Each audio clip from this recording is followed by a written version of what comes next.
La filosofía hermética.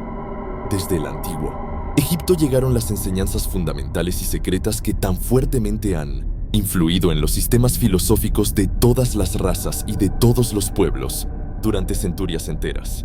Egipto, patria de las pirámides y de la esfinge, fue la cuna de la sabiduría secreta y de las doctrinas místicas. Todas las naciones han sacado las suyas de sus doctrinas esotéricas. La India, Persia, Caldea, China, Japón, Asiria, la antigua Grecia y Roma, y otros no menos importantes países, se aprovecharon libremente de las doctrinas, formuladas por los hierofantes y maestros de la tierra de Isis, conocimientos que solo eran transmitidos a los que estaban preparados para participar de lo oculto. Fue también en el antiguo Egipto, donde vivieron los grandes adeptos y maestros que nadie después ha superado, y que rara vez fueron igualados en las centurias que han transcurrido desde los tiempos del gran Hermes. Egipto fue la residencia de la gran logia de las fraternidades místicas. Por las puertas de su templo entraron todos los neófitos que, convertidos más tarde en adeptos, hierofantes y maestros, se repartieron por todas partes, llevando consigo el precioso conocimiento que poseían y deseando hacer partícipe de él a todo aquel que estuviera preparado para recibirlo.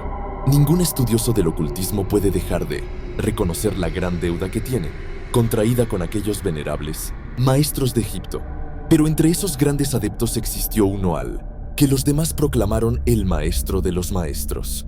Este hombre, si es que puede llamarse hombre a un ser semejante, vivió en Egipto en la más remota antigüedad y fue conocido bajo el nombre de Hermes Trismegisto. Fue el padre de la sabiduría, el fundador de la astrología, el descubridor de la alquimia. Los detalles de su vida se han perdido para la historia, debido al inmenso espacio de tiempo transcurrido desde entonces. La fecha de su nacimiento en Egipto, en su última encarnación en este planeta, no se conoce ahora, pero se ha dicho que fue contemporáneo de las más antiguas dinastías de Egipto, mucho antes de Moisés. Las autoridades en la materia lo creen contemporáneo de Abraham, y en algunas de las tradiciones judías se llega a afirmar que Abraham obtuvo del mismo Hermes muchos de los conocimientos que poseía, después de haber transcurrido muchos años desde su muerte. La tradición afirma que vivió 300 años. Los egipcios lo deificaron e hicieron de él uno de sus dioses, bajo el nombre de Tot. Años después, los griegos hicieron también de él otro de sus dioses y lo llamaron Hermes, el dios de la sabiduría. Tanto los griegos como los egipcios reverenciaron su memoria durante centurias enteras, denominándole el inspirador de los dioses y añadiéndole su antiguo nombre, Trismegisto, que significa 3 veces grande. Todos estos antiguos países lo adoraron, y su nombre era sinónimo de fuente de sabiduría. Aún en nuestros días usamos el término hermético en el sentido de secreto, reservado, etc., y esto es debido a que los hermetistas habían siempre observado rigurosamente el secreto de sus enseñanzas.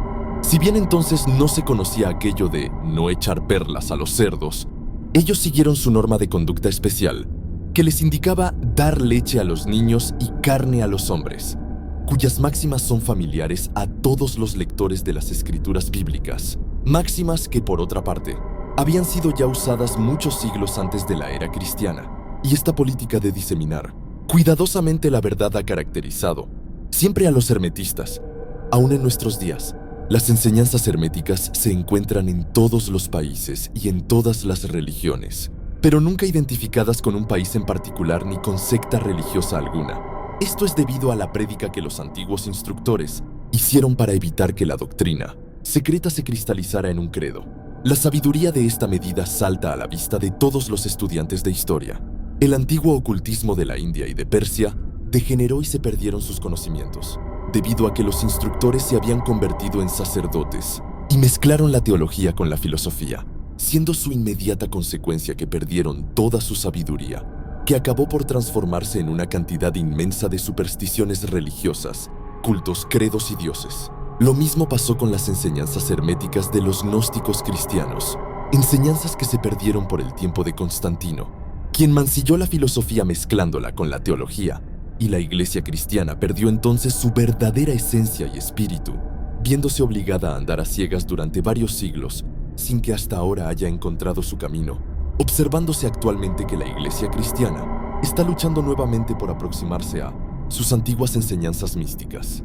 pero siempre han existido unas cuantas almas que conservaron viva la llama, alimentándola cuidadosamente y no permitiendo que se extinguiera su luz. Y gracias a esos firmes corazones y a esas mentes de extraordinario desarrollo tenemos aún la verdad con nosotros, mas no se encuentra en los libros. Ella ha sido transmitida del maestro al discípulo, del iniciado al neófito, de los labios a los oídos. Si alguna vez se ha escrito algo sobre ella, su significado ha sido cuidadosamente velado con términos de astrología y alquimia, de tal manera que solo los que poseían la clave podían creerlo correctamente. Esto se hizo necesario a fin de evitar las persecuciones de los teólogos de la Edad Media, quienes luchaban contra la doctrina secreta a sangre y fuego. Aún en nuestros días nos es dable encontrar algunos libros valiosos de filosofía hermética, pero la mayor parte se ha perdido.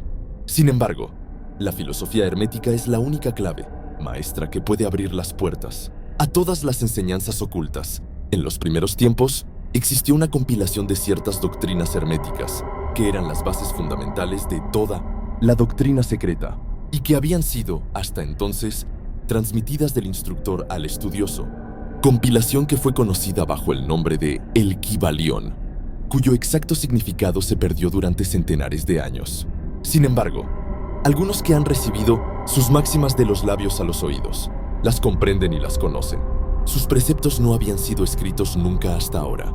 Son, simplemente, una serie de máximas y axiomas que luego eran explicados y ampliados por los iniciados. Estas enseñanzas constituyen realmente los principios básicos de la alquimia hermética, la cual, contrariamente a lo que se cree, está basada en el dominio de las fuerzas mentales más que en el de los elementos materiales, en la transmutación de una clase de vibraciones mentales en otras, más que en el cambio de una clase de metal en otro. La leyenda acerca de la piedra filosofal, que convertía todos los metales en oro, era una alegoría relativa a la filosofía hermética, alegoría que era perfectamente comprendida por todos los discípulos del verdadero hermetismo. En esta obra invitamos a los estudiosos a examinar las enseñanzas herméticas, tal como fueron expuestas en el Kybalión, explicadas y ampliadas por nosotros, humildes estudiosos de las mismas, que si bien llevamos el título de iniciados somos, sin embargo, simples discípulos a los pies de Hermes, el maestro.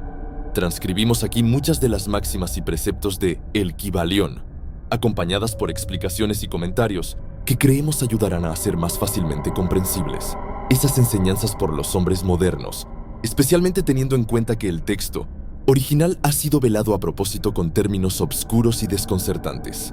Las máximas originales, axiomas y preceptos de El Kybalión están impresos con otro tipo de letra.